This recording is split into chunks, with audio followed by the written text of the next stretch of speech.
Hello, hello. Sorry, I am 2 minutes late. I hate it when people are late. 2 minutes isn't too bad though. Welcome to our training today on limiting beliefs. I am super excited to be here to talk to you. I'm all like gussied up and professional here today because I had a bunch of meetings with our state legislators today around reforming healthcare and a whole bunch of other things. So hi, Jen, thanks for joining us. Anyway, it was a great day, and you know, patients and physicians together can fix the system, right? So good afternoon. I'm Heather from Holis. I wanted to talk to you today about a powerful subject. It is limiting beliefs. Hi, Sean. Hi, Valerie. Hi, Anna. Hi, Sal. And so while we wait for a couple more people to hop on, basically limiting beliefs are subconscious thoughts and beliefs that we can have a major impact on our lives, and in fact can even hold you back from reaching your dreams. And the saddest thing about this is you may not even know that you have limiting beliefs or that they're getting in your way. And before I get much farther, and while we get a couple more people hop in, let me introduce myself a little bit better. I'm Dr. Heather Hammerstedt. I help women cut through the BS around weight and nutrition to find the what and when to eat, and the mindset around their value and their story around who they are in the world and how food plays into that to get real sustainable long-term health with the side effect of weight wellness, using that evidence of lifestyle medicine and neuroplasticity. And if you want to hop on a life-changing call with me to talk about your specific situation, I am dropping a link in the comments for you right here, so you can do that. We have a couple of our current clients and coaches on here too. So, oh, and holy moly, before I forgot, are you guys in that 5-day sugar detox challenge with us right now? Do you know there's 370 people strong in there? We started today, it's going through Friday. We're learning all about sugar and addiction and brain and body chemistry and supporting each other along the way. And so if you are not currently in there, I don't know what you are waiting for. It's been super, super fun. Hi, Suzanne. Hi, Gloria. So here is a link to that. It's not too late to join. We just started today. Did that go in there? There we go. Cool. Okay, so limiting beliefs. I'm going to talk about this. I'm going to talk about a bunch of this, but if you guys, it would be a better training if you comment and say hi and ask me questions, okay? So give me a thumbs up and say in the comments if you can hear me, say hello, drop any questions you have for me or anything like that. Okay, so every single day, I watch clients struggle all the time with limiting beliefs. I mean, I've battled them myself. I don't think anyone grows up without at least a few of them. A limiting belief is basically a subconscious thought that frames how you see the world. Have you ever caught yourself thinking things like, I never follow through, I'm not good enough, I could never do that, I always procrastinate, I'm always going to be on sugar, I need sugar, right? Like how you use the food. I'm too shy, I don't know what I'm doing, I don't deserve it, and the list goes on and on and on, right? Hi, Gretchen, nice to see you. Hi, Kelly. These are all forms of limiting beliefs. So in many cases, we end up with these beliefs because when we were kids, our parents, teachers, or loved ones wanted to keep us safe, right? But children are smart. I have 2 of them that I just shuffled out of the room here. And sometimes their active minds can like internalize a warning about a real danger as like a flaw within themselves, right? So they can think that they aren't worthy of something or not capable of achieving certain goals.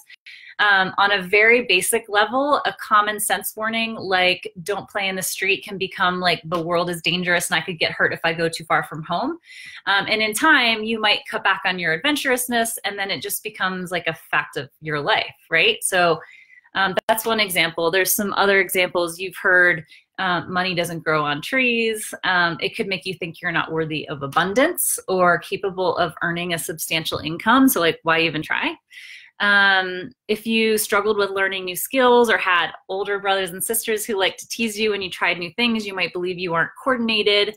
So you avoid anything new that like makes you feel that way. So These examples are not to cast blame at all. Like I said, we all have limiting beliefs, every single one of us. But as an adult, it is up to us to confront them, get rid of our imposter syndrome, and shed the limiting beliefs, because you owe that to yourself and you can totally do it. Here's one way to, oh, hi Kathleen, Daisy, and Lacey. Here's one way to look at these limiting beliefs that puts them in perspective and can help you shut them down.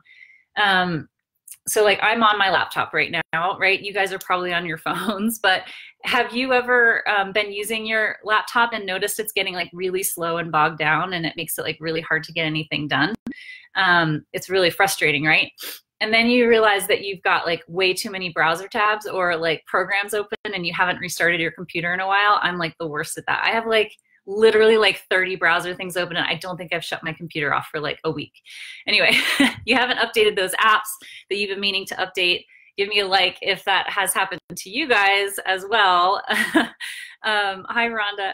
So think of your mind as the computer, right? And your limiting beliefs are the things that are bogging you down and holding you back. It's kind of the same idea, right? So it's time to reboot your thinking, shut down those limiting beliefs that are robbing you from reaching your potential.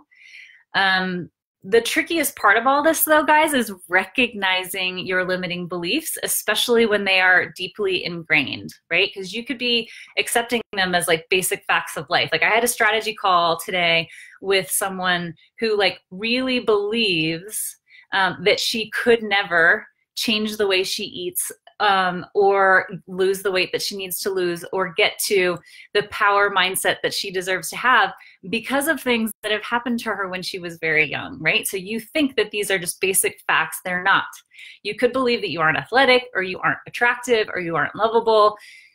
You might believe that you aren't smart or you're not talented or that you would never finish anything or you can't remember anyone's name or you don't have willpower. That's the one I hear all the time. And the list goes on and on. But the truth is, you might have even spent years proving those facts to yourself. Just because something you started to believe many years ago when you were young, right? Yeah, Gretchen says that happens to me all the time.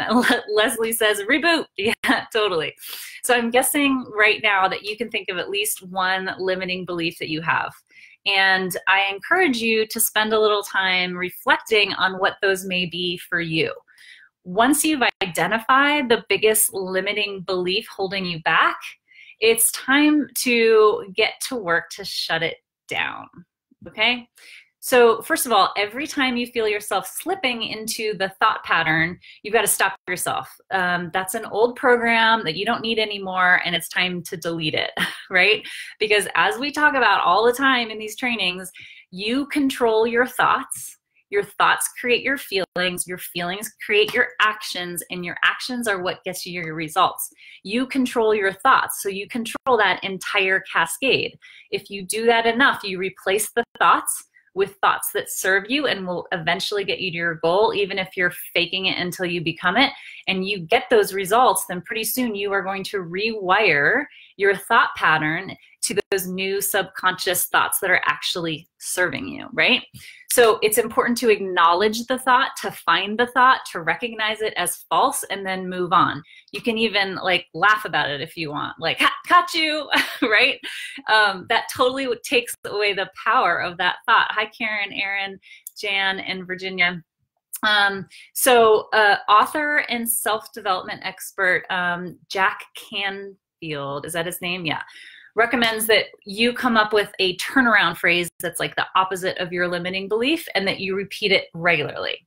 So for example, I can't do anything right, like why do I even try? Or I've never lost the weight before, so why am I going to be able to do it now? I'm not even going to try. Or the self-sabotage that you get, right?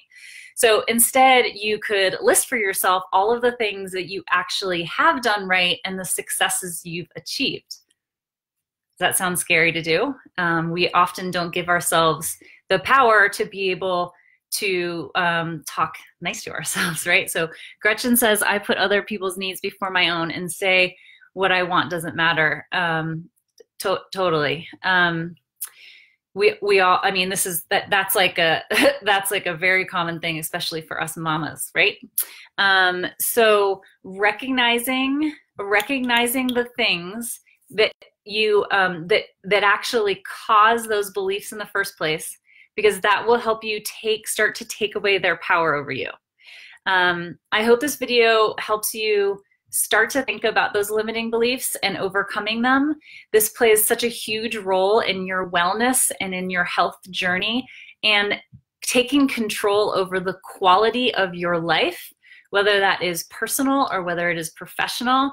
This is really serious work. We can do it because we make like 700 new neurons a day. I think, is that right, Dr. Sean, who's one of our mindset coaches, our neuro coach on here? I think it's about 700 new neurons a day, and those are brain cells. That means that we have the opportunity to make these new thought train tracks, to reboot and rewire and change our life. So quick note, I've got a resource for you if you are looking to change your life forever, to get rid of sugar and processed foods and rewire and master your brain and lose weight for the last time in a proven system that works. It's up to you to motivate and to make action, to get on the call with me like yesterday to make it happen, okay? So stop thinking you aren't worth it. Stop letting sugar or food control your brain. Join the sugar detox this week. Get on my calendar, show up for yourself, and take control of your life. Here is the link again to get on the phone with me. But most importantly, you guys start doing this homework for yourself around these limiting beliefs. Even if it means, if you're too afraid, to start writing down all the things that are fantastic about you and finding new thoughts to insert into yourself. Even if you're afraid to do that right now, just start recognizing the thoughts that you do have, and making note of them, and realizing when they come up, and realizing that they're bullshit, so that you can get rid of them and replace them, okay? So what we do in our 12-week program is we have personal weight coaching and personal mindset coaching. We use the evidence behind lifestyle medicine and neuroplasticity to get through all the misconceptions about this and really change lives. Hi, Celia. Hi, Hope. Andrea, nice to see you. Claudia, Shelley, Tamber, and Sean gave me a brain fist, so I think he's agreeing with me on my 700 neuron quote. So anyway, guys, really awesome to see you. I would love for you guys to keep engaging in this group. We are all here at Curate Your Health to talk about crowdsourcing and supporting each other and figuring out how we can live better lives. Definitely get on my calendar, like I said. Definitely subscribe to the Curate Your Health podcast. Keep engaging here and supporting each other, posting questions. I love to answer questions here, and we will talk to you soon. So get rid of those limiting beliefs, everybody. Cheers, cheers.